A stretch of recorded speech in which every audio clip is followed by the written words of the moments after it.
বিছানার চাদরটা পিরিয়ডের দাগ স্পষ্ট দেখা যাচ্ছে। অনামিকা কাপড় দিয়ে ঢেকে দাগ লাগা জায়গাটাতে বসে। ভয় তার হাত পা কাঁপছে। যাকে এতদিন বড় ভাই হিসেবে সম্মান করে এসেছে তাকে এই বিষয়ে বলবে কি করে, তাও আবার বাসর রাতে। পারিবারিক ভাবে আজই বিয়ে হয়েছে রাজু আর অনামিকার। রাজু অনামিকার মামাতো ভাই। অনামিকার 6 বছরের বড় রাজু। দরজার ছিটকিনি লাগানোর শব্দে অনামিকার ধ্যান ভাঙলো। রাজুকে খাটের দিকে আসতে দেখে অনামিকার মাথাটা নিচু করে বসে রইল।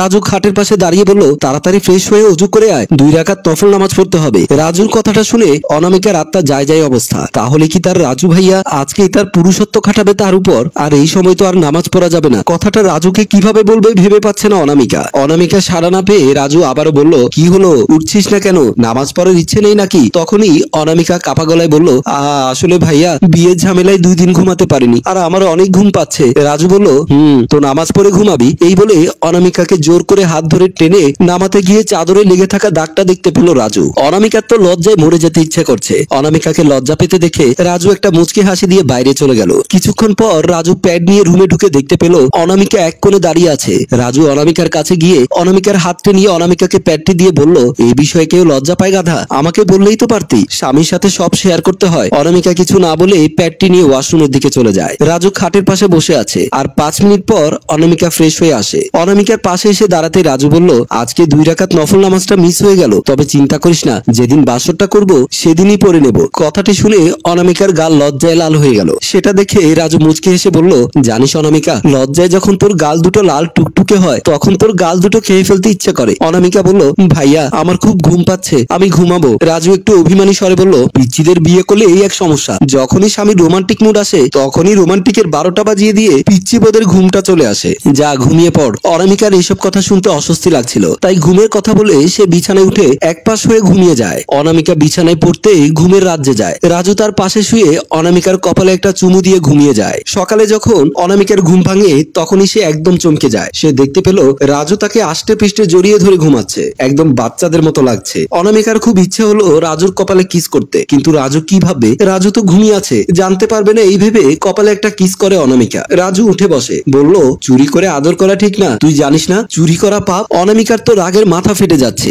ঘুমিয়ে থাকার ভাব ধরার কি দরকার ছিল? অনেকটা সাহস জুগিয়ে অনামিকা বলল, চুরি করে অন্যের আদর করা দেখাটাও ঠিক না। রাজু বলল, আমি আবার কোথায় চুরি করে দেখলাম? তুই জানিস না আমি ফজরের নামাজ পড়ে আর ঘুমাই না। ইস, সত্যি তো, কথাটা অনামিকার মাথায় ছিল না। কিছু বলতে যাবে অনামিকা, তখনই রাজুর বোন রানী এসে বলল, ভাইয়া আপু ফ্রেশ হয়ে খাবার টেবিলে এসো, সবাই তোমাদের জন্য অপেক্ষা করছে। রাজু বলল, আচ্ছা যা, আমরা আসছি। ঠিক আছে বলে রানী সেখান থেকে চলে গেল। অনামিকা উঠতে চাইতেই রাজু অনামিকার বাহু ধরে থাকে। অনামিকা বলল, ভাইয়া ছাড়ো। রাজু বলল, তুই কি আমাকে ঋণী রাখতে চাস? তুই জানিস না আমি ঋণ রাখা পছন্দ করি না, তোর কিস ফেরত নিয়ে যা। এই বলে অনামিকার কপালে কিস দিয়ে উঠে রুম থেকে বের হয়ে যায়। অনামিকা হা করে তাকিয়ে আছে। ড্রয়িং রুমে নাস্তা শেষে রাজুর মা, বোন ও বউ সোফায় অনামিকা বসে আছে। একটু পর রাজু সেখানে যেতে দেখতে পায় অনামিকার পাশে একটি ছেলে কথা বলছে, তার সাথে হেসে হেসে। অনামিকা ছেলের সাথে সুন্দর করে কথা বলছে। রাজু এসব দেখে আর এখানে না গিয়ে রুমের দিকে চলে যায়। রাজু দরজার পাশে দাঁড়িয়ে আছে। অনামিকা রুমে ঢুকতেই রাজু অনামিকাকে ধরে অনামিকার ঠোঁটে কিস করতে থাকে।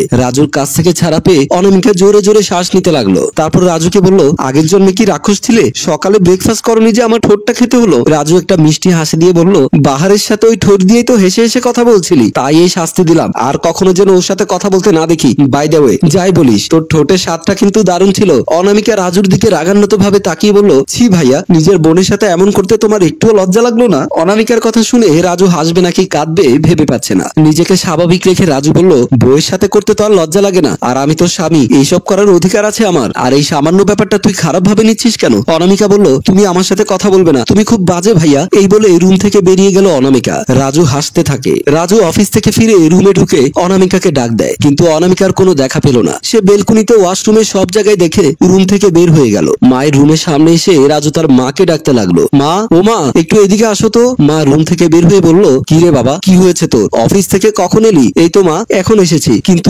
অনামিকাকে কোথাও দেখছি না। অনামিকা কি তোমার রুমে আছে? তখনই মা বলল, ও বাবা, তোর বউ তো তোর শ্বশুর বাড়িতে চলে গেছে। কথাটি শুনে রাজু অবাক হয়ে যায়। সে ভাবছে সামান্য একটা কিস করায় বাবার বাড়ি চলে গেছে, এর থেকে বেশি করলে মনে হয় দুনিয়া ছেড়ে চলে যেত। এটা ভেবেই নিজের মাথার চুলগুলো টেনে ছিঁড়ে ফেলতে ইচ্ছে করছে রাজুর। সে মাকে কিছু না বলেই বাড়ি থেকে বের হয়ে গেল। রাজু অনামিকাদের বাসায় গিয়ে সোজা অনামিকা রুমে ঢুকে পড়ে এবং সে দেখতে পেল অনামিকা ঘুমিয়ে আছে। সে অনামিকার কাছাকাছি এসে তার ঘাড়ে চুমু দিতে যাবে, এমন সময় কারো নিঃশ্বাস পেয়ে হঠাৎ চিৎকার দিতে যাবে। ঠিক সে সময় রাজু মুখ চেপে ধরে বলল, শান্তিতে ঘুমাতে দিবি না? বেশ ভালোই তো লাগছিল। রাজুকে দেখে অনামিকা বলল, ভাইয়া তুমি এখানে কি করছো? রাজু বলল, এত ভাইয়া ভাইয়া করলে তো আমাদের বাচ্চারা আমাকে মামা ডাকবে। তুমি তো মামাই, তো মামাকে মামা না ডেকে কি কাকা ডাকবে নাকি? রাজু অবাক হয়ে বলল, তাহলে বাবা ডাকবে কাকে? আর বাচ্চার বাবাই বা কে হবে? ইস, না ভেবে কি বলে ফেললো, আর কার সামনেই বা বললো। রাজু ভাইয়ার মুখে যে কিছুই আটকায় না, এখন আবার কিছু বললে আবার কি বলে ফেলবে তার ঠিক নেই। এই ভেবে অনামিকা কথা ঘুরানোর জন্য বলল, আমার রুমে ঢুকলে কেমন করে? আমি তো দরজা লক করে ঘুমিয়েছিলাম। রাজু অনামিকার গালটি ধরে বলল,